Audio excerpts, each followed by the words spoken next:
Again, Gills fans, welcome back to the latest episode of Gills in the Blood TV. It's Sunday night, which of course means it's time for another match day review show. As I look back on Saturday's 1-1 draw with Cheltenham Town, but that doesn't tell the whole story. 30 shots for the Gills were attempted at goal. 10 of them were on target, 10 more were blocked, 10 were off target, but you have to include 2 of them hitting the frame of the goal at least. Might have been 3. Couldn't tell whether Sam Vokes' early effort hit the outside of the frame or the side netting. Got to give credit to our opponents. Yeah, they came and defended really well. Chucked bodies in front of absolutely everything. Protected their goalkeeper, Joe Day, as much as possible. And when we got past them, he was alert to make a couple of really good saves. And some others that were much more routine. But yeah, funny old game, isn't it? It's not often that you sit and reflect on a performance where you've had 30 attempts at goal and you've had to rely on a 95th minute equaliser to earn a point. Saw the team come out via Gills' social media channels at 1:45 PM, and you can have a look at it up here on the screen. There were 3 changes to the team that had started that 3-2 defeat at Stadium MK 7 days ago. Obviously, Josh Andrews was suspended, so he missed out completely. He was replaced by Sam Vokes, who had scored in the week in the Virtu Trophy game at Colchester United. Elliot Nevitt also dropped to the bench. So Sam Vokes was partnered with Seb Palmer-Holden, who got a first league start since arriving in the summer and recovering from an injury. There was one more change. Aaron Rowe, out of the 11 and out of the 18, replaced by Max Clark as a more orthodox left wing back in a 3-5-2 formation, which, like I say, is up there. Absolutely flew out the blocks, didn't we? Like, the game was played essentially in their penalty area for the first 15-20 minutes. We're nearly in front inside 20 seconds. Ball gets played into Sam Vokes. Great little flick on. Seb Palmer-Holden's first touch is immaculate. His second is decent. It's a volley towards goal, which Joe Day manages to get across, get a big hand on that went out for a corner. We then had one that I've already mentioned. Sam Vokes poked one against the upright or the side netting. Seb then headed one over. All of this inside the opening 600 seconds.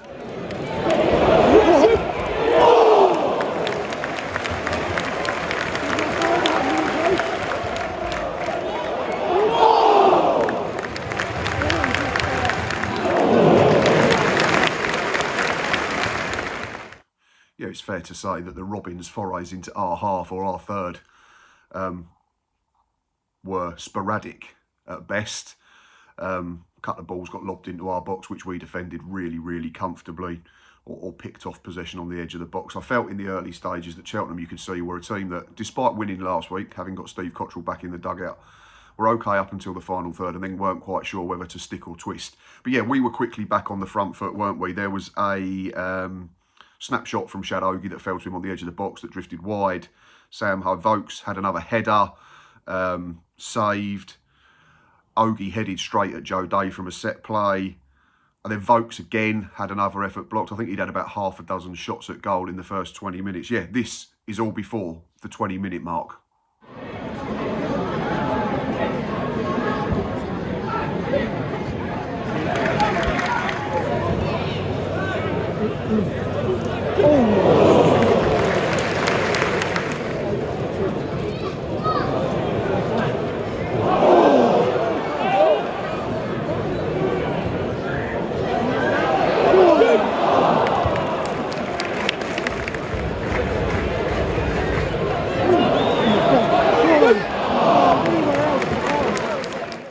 At this point, I'm sitting in the ground talking to Boz, and you can hear people around us chatting, saying it's only a matter of time, like we're going to take the lead. And I think the general consensus was that if we got one, it could open the floodgates. We know that Cheltenham have struggled on the road this season. They've conceded 5 at MK Dons. They shipped 7 at Grimsby not so long ago. So you've got the feeling that if you got one, you could get 2, 3, maybe even 4 or more. Yeah, like I said, still sporadic at best. They're attacking forays into our danger areas. And we were very comfortable in dealing with anything that came anywhere near our 18-yard box. There was more chances for us, wasn't there? It's great play. Seb Palmer-Holden very close to getting on the end of a Ramo Hutton cross from the right-hand side. It was just relentless at this point, absolutely relentless. It was the most dominating performance I can remember us in the first half hour, 45 minutes of a game for a long time. Yeah, they had a little spell, Cheltenham, didn't they, right near the end of the half. Delivery with more quality. I think it was a half chance for Hutchinson. and then he had the big moment, didn't he? Shadowgi, we know he's got an error in, unfortunately. He did it at MK Dons and he did it again yesterday. And I'd said just before to Boz, I said, he's been better today, Ogie, because he's doing everything on instinct. He's not got time to think about stuff. And then he rolls a 3-yard pass to their player on the edge of the box. It gets squared to Hutchinson. I couldn't get the camera on in time, unfortunately. Took a nick, I think. Hutchinson's effort thudded against the post and bounced away to safety, luckily, from our point of view. But we were quickly back up the other end trying to take the lead, which our performance on the whole would have deserved, wouldn't it? Max Clark heads just wide after meeting across from the right-hand side. And there was another effort for Shadowgi straight at Joe Day, wasn't there?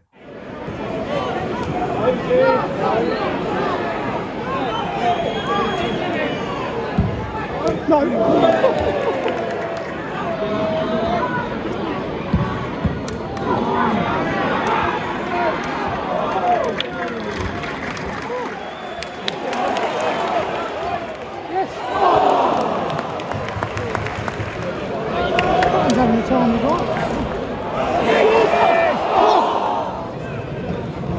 Get in. Yes. Somehow it was goalless at the break, and yeah, I still thought we'd win the game comfortably. Like, I'm going to be very open about that. We'd bossed possession, we'd bossed territory, we'd bossed chance creation, we'd bossed shots at goal.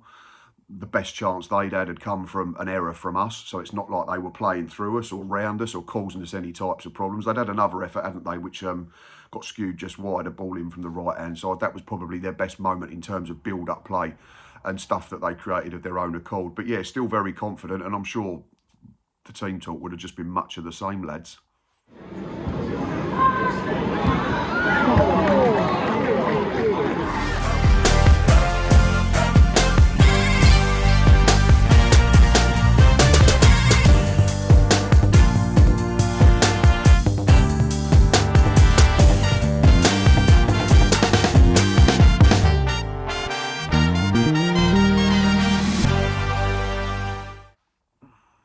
It seemed that Steve Cotterill may have said something along the lines of just keep the ball a little bit better to his players, because that then takes the sting out of the game, it takes the sting out of the crowd. And they tried to do that for a couple of minutes, but we were quickly back on the front foot and in the ascendancy, weren't we? Lots of territory again, pushing them back towards their own 18-yard box, their own 6-yard box. And yeah, just generally playing the game in their third again, shooting towards the Rainham end. I had no qualms that it was a matter of when and not if we took the lead. There was Ramo Hutton had a shot blocked, didn't he? We had 6 corners second half. Johnny Williams hit the bar directly with one of them. If it doesn't hit the bar, I think Sam Vokes nods it in at the back post. Shadowgi did really well to burst into the box and break the lines, and that's what we needed, people to be braver and step out, which we could do with that extra defender, because Cheltenham weren't going to sit in, wasn't they? A 0-0 draw for them was an excellent result. But yeah, here's a few more examples of us trying to be proactive.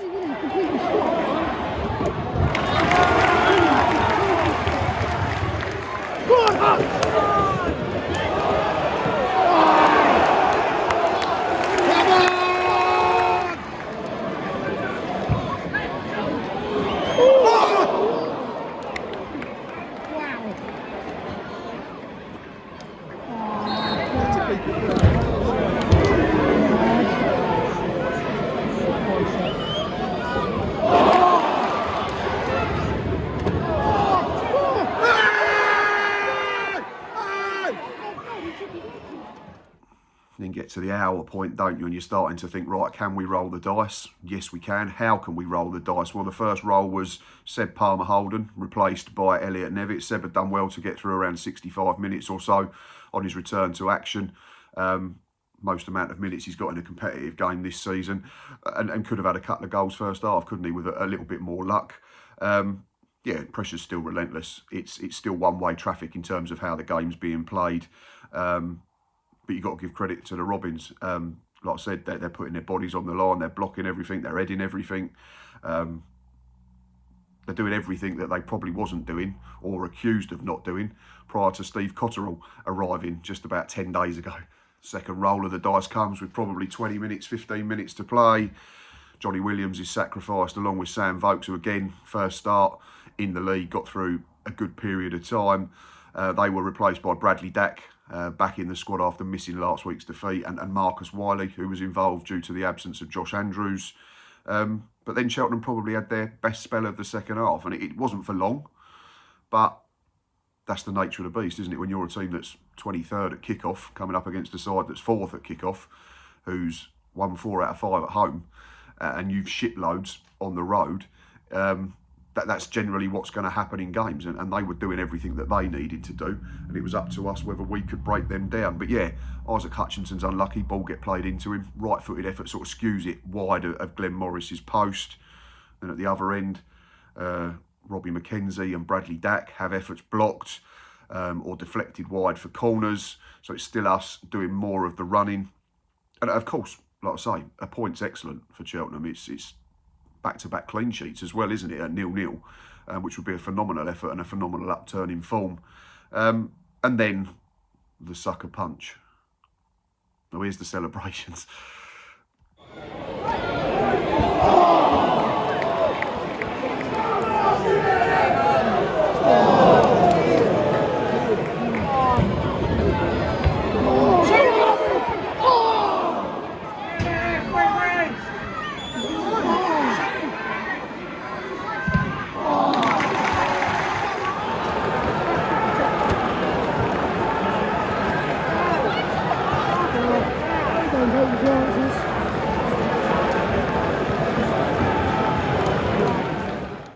Might have been Hutchinson again, who does love a goal against the Gills. He manages to work half a yard, and his left-footed effort, is it as a toe punt? I'm not sure. He's very straight-legged when he hits it, but whatever it does, it beats Glenn Morris and it's the bar. And it's Sam Sherrin, who was up from a previous phase of play, who's alert to head it back in under Morris to give his side the most unlikely of 1-0 leads, having looked at how the game had been played for 87 minutes. And yeah, obviously there's groans in the crowd at the time because you're frustrated, because you've created plenty to win a couple of football matches, I think. But could we find something in the remaining 3 minutes plus whatever injury time was going to be added on? Well, we certainly had a go, didn't we? We made another change. Lenny Sereno came on for Max Clark to give us more of an attacking option at left wing back. And he got into a couple of good areas. Robbie McKenzie clips the top of the bar with an effort from the edge of the box. Andy Smith heads straight at Joe Day when relatively well placed. And yeah, you're just thinking it's going to be another one of them afternoons. And will the questions about mentality and ability to turn round a poor run start raising their ugly head, don't they? But no one counted on Elliot Nevitt finding the net for his first goal of the season.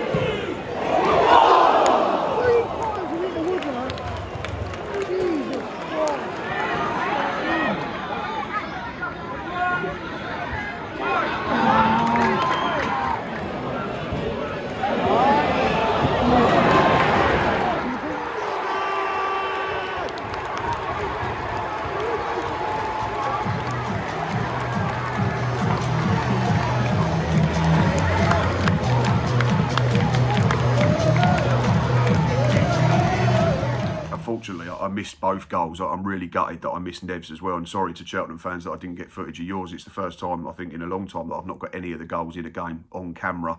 But yeah, it's pinball in the box. And I think at that point, we're all a bit delirious as Gills fans, desperate for us to find something to earn a point, which would have been the very least we deserve from how the game had been played and how we'd played.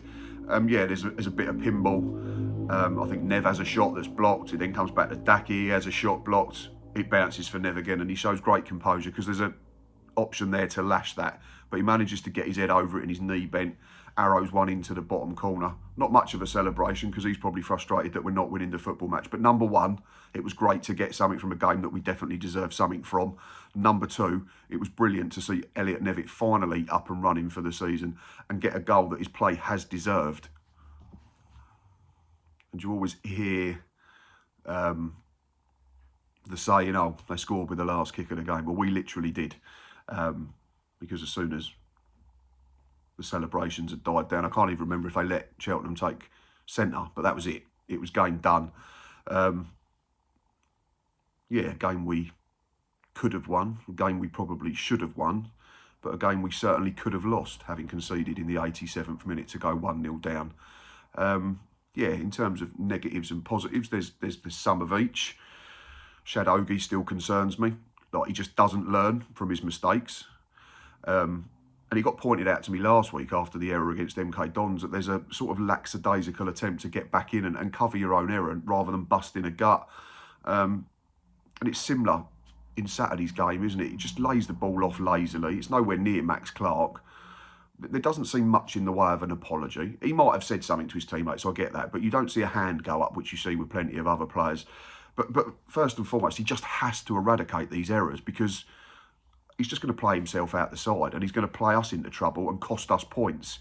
People will point to 1 goal from 30 efforts, and I understand that. I really do. You have to be more cutthroat and more prolific, but I think we've done enough and been unlucky enough, rather than it being down to poor finishing all the time. Like I say, 10 shots off target, but 2 of them have hit the frame of the goal, so that counts as an off-target effort, and you can't be much closer. Johnny Williams and Robbie McKenzie striking the bar. We've already mentioned that Sam Vokes might have clipped the outside of the post as well. But Joe Day's had to make some good saves. He's made a good save from Seb Palmer-Holden really early. I think he's then made a couple of good stops from headers. I can't remember exactly who, such was the volume of chances. And yeah, 3 winless games is obviously frustrating after being unbeaten for so long. But to flip it the other way, the performance is generally fine. You play that game 100 times, you win it 99 times, is what I'm going to say. We're creating loads now. Like, if you go back to this time last season or the season before, we go 1-0 down. We then struggle to create anything. How often did we talk about, oh, we're going to just rely on a set piece? And yes, we are still scoring a lot of set-piece goals, and I've got no issue with that at all, because it's a great weapon to have. But we're creating bits and open play. If you look at the chances, Seb Palmer-Holden's volley is from open play. Sam Vokes' clip first half is from open play. Seb's nearly got on the end of a Ramo Hutton cross. Look at the goal that he scored against MK Dons. It's from being in the right position as a striker, the same as Sam Vokes is against Colchester in the Virtu Trophy. There's plenty from open play in the second half as well. Other positive was Andy Smith looked back to near his best after having a shaky few weeks. And I know it's a game where he probably wasn't over-tested defensively, but everything that he had to do, I thought we done well. And yeah, 3 winless games, but we stop the slump, if that's people's interpretation of what this was. It's a very mini slump, isn't it? And yeah, so plenty of both. But yeah, the biggest thing for me is the character and the performances are so completely different. It's night and day compared to where we were this season and compared to last season, and the season before. Man of the match went to Andy Smith in the ground from the sponsors, and I had no qualms about that. Just a shame that one of them efforts didn't go in, and it might have swung it the way of a certain striker or midfielder. But for me, it was a man who I've already spoken about this season, who looks back to his best, has benefited from having a pre-season, which he missed out on last year, and that was Ethan Coleman. Like, the very few times that Cheltenham tried to break on us throughout the game, Ethan Coleman always seemed to be in the right place at the right time, just tidying up, being neat and tidy, which then allowed Robbie McKenzie to get further forward. He was getting high and wide, wasn't he, from goal kicks and when we were starting to build attacks. And Coleman allows him to do that, doesn't he, because he's a natural defensive midfielder. And the thing that's been levelled at Ethan over last season when he wasn't playing well was he always goes backwards or square. Well, have a look at the highlights of him this season. He's been absolutely phenomenal. There's at least 2 or 3 brilliant diagonal balls that get us in behind and get us up the pitch quickly. And it's something I think he's always had in his repertoire. But yeah, 90 minutes played, 52 touches, 78% pass completion, 67% long ball accuracy, which is testament to them passes that he was completing and getting us moving. 2 shots blocked, 1 interception and 1 tackle. Yeah, just a really solid all-round display from Ethan Coleman. Probably a performance that deserved to get 3 points. But yeah, he was my man of the match. Nearly full time on this one, but yeah, just want to leave you with something. This is a ridiculously weird league. Last season, we saw Walsall collapse, having been 12 points clear in January. Yesterday, they got held at Crawley. No one would have had that as a draw or a home win, I don't think. Grimsby who have been brilliant on the whole. Have seen off Man United and Sheffield Wednesday in the Carabao Cup and have been a threat in this division. They got turned over at home by Colchester, who were in the bottom third of the table at kick-off. Crew, been on a bit of a run, were 5th at kick-off, lost to Bromley, who'd not won in 5 before that game. And yeah, 1.83 points per game after 12 fixtures gives you 84 points after 46 games of a full season. Now, I'm not saying we're going to keep it up.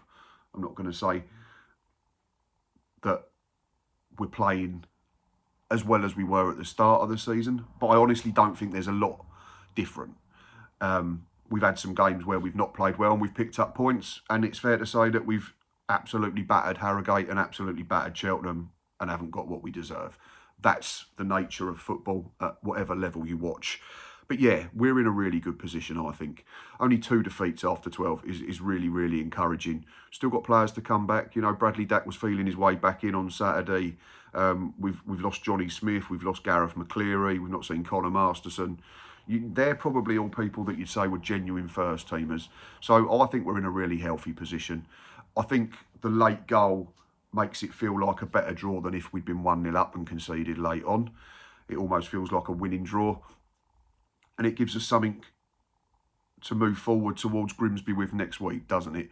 So, yeah, I think if someone had said to us we'd have 22 points after 12 games and we'd be 3rd in the table, I'd say 99 out of 100 Gills fans would have said, thanks very much, let's fast forward to the middle of October. Anyway, that's enough from me on this match day review. Thank you, as always, for watching and listening. Whether you're a Gills fan, a Cheltenham Town fan or a neutral, is highly appreciated. Let's go for 75 likes on this one, as always. So go down there, click the like button. If you're new or haven't done so, please consider pressing subscribe. We are 54 away from 4,000 subscribers on the channel, which would be absolutely phenomenal. So thanks for all the ongoing support.